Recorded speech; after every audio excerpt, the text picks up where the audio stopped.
to join Mr. Trump out in New Jersey for a meeting this Saturday. I see 8 meetings on the list for that day so far, in addition to staff meetings and transition meetings. But I know that Mr. Trump is very excited to meet with Governor Romney. Governor Romney was a successful job creator in the private sector. He did a great job in Massachusetts on many different things, and he obviously was the last Republican nominee for president, so I'm sure they'll be able to compare notes. But, I mean, as you know, President-elect and Governor Trump, they've traded very personal insults, throughout the campaign. I mean, Governor Romney, came out and said a lot of things, Donald Trump as well.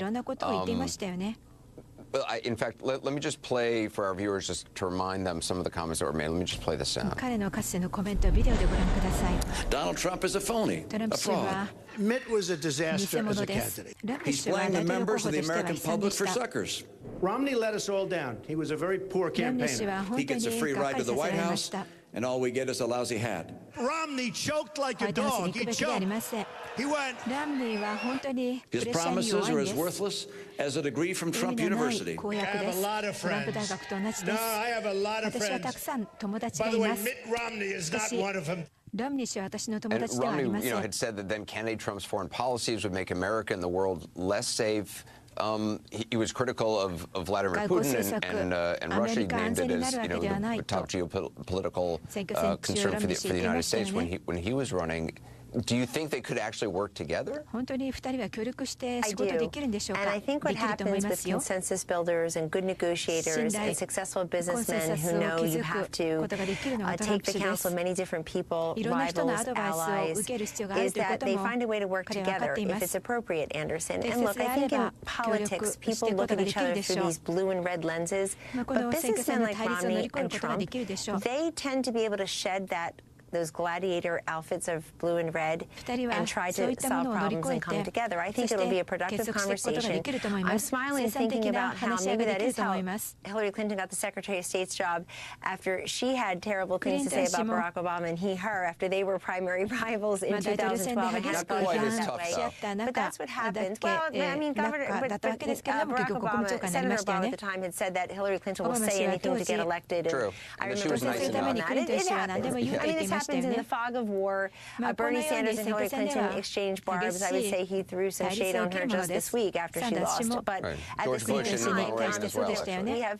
It goes on and on and on, and then he chose him to be his running mate. So at the same time, I think that these two men, not unlike President Obama and Mr. Trump last week, show their love for America and their interest in having a peaceful democratic transition. In terms of actually governance, the idea that has emerged from numerous reports that Jared Kushner or Steve Bannon, Reince Priebus, will essentially form a troika of advisors to President Trump. Is that the situation now, that the president-elect is making the final decisions, but those 3 advisors are the top people who would have his ear? People have compared it, if it is the case, to under Ronald Reagan. You had, Ed Meese, you had Jim Baker, and Mike Deaver, who, all had the president's ear and respect. Well, the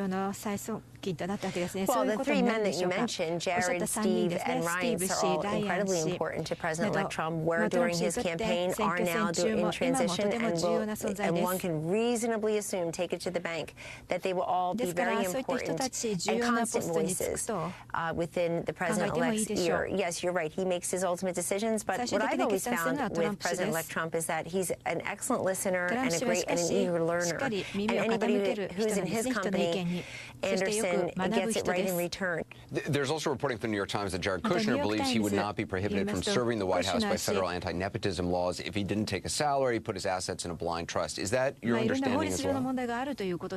I read reports that Jared is conferring with lawyers about that very thing, and he does everything by the book, as we know. I discussed this directly with Jared Kushner, and he told me this morning, or actually as of this afternoon, he had not applied for any job within the administration, and he had not sought out a national security clearance, a top secret clearance, as some of the reports have said. But you can bet on one thing. Jared Kushner will continue to be a very important advisor to his father-in-law.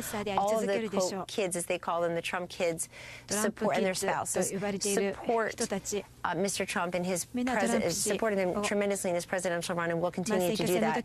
But I'm sure if Jared is pursuing this any farther, that he first is doing his diligence, because that's the way he operates his very successful real estate business here, and that's the way he operates every time I'm in his presence and working on a project with Jared Kushner. Everything is by the book and fully vetted ahead of time. There also was a very positive statement from the transition team today about the president-elect's meeting with Alabama Senator Jeff Sessions, particularly about his legal career. Is the president-elect at all concerned about issues that some have raised? Senator Sessions was denied a federal judgeship in the mid-'80s, at least in part because of allegations that he had made racially insensitive comments. We're aware of what was said and done 30-some years ago, and we're also aware of the incredible career that Jeff Sessions has had throughout his life. The 15 years as a federal prosecutor, U.S. Attorney, I believe, Anderson, obviously in Alabama, and then, of course, United States Senator for, I think, about 20 years, representing the state of Alabama.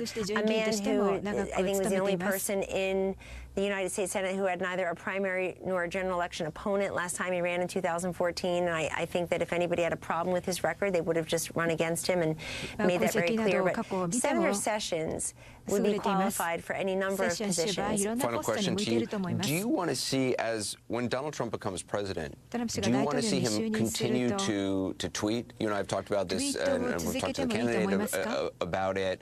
And Donald Trump has talked about it publicly. He's obviously tweeting less than he did before. From everybody I've talked to who, about this, Jeff Lord, I talked about it last night, said that he feels it's one way that Donald Trump stays connected to people. He gets feedback from people. There's also reports he wants to continue with large rallies to continue that contact, kind of break outside the bubble. Do you want to see him continue to tweet as president?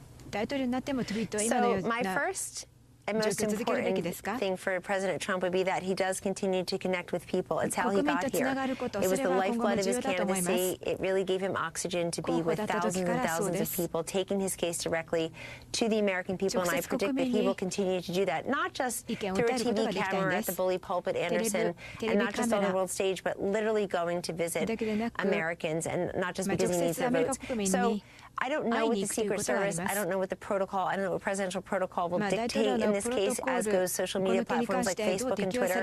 I do know that many times if Donald Trump posts something on Twitter or Facebook, there are 25 million people who see it who otherwise may not be aware of that article or that event or that opinion of his.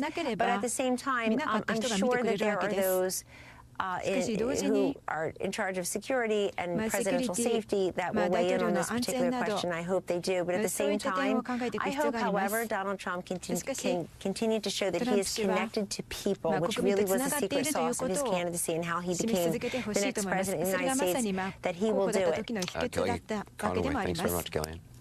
Thank you, Anderson. We shortened the interview with Kellyanne just for time. You can see the entire conversation at ac360.com. Coming up next, we'll talk to the panel on what you just heard and all the other breaking transition news today. And later, you'll meet the workers whose jobs are moving to Mexico at the Carrier plant that Donald Trump made part of his campaign. He promised workers there it would not happen if he were president.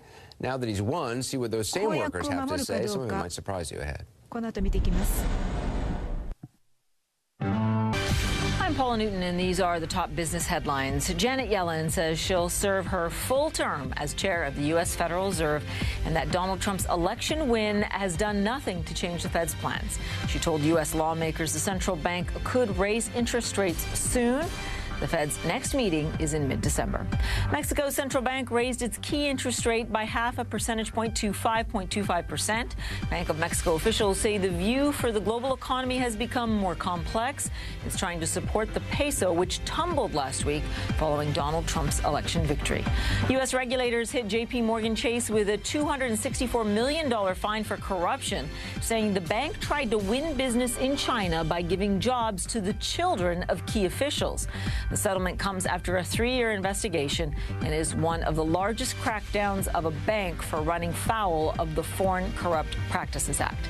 The Assistant U.S. Attorney General said the scheme amounted to bribery. The New York Times added 41,000 paid subscriptions since the presidential election, the largest increase since it introduced its paywall. Now, the surge came in spite of Donald Trump's claim that the paper was losing thousands of subscribers because of its opposition to him.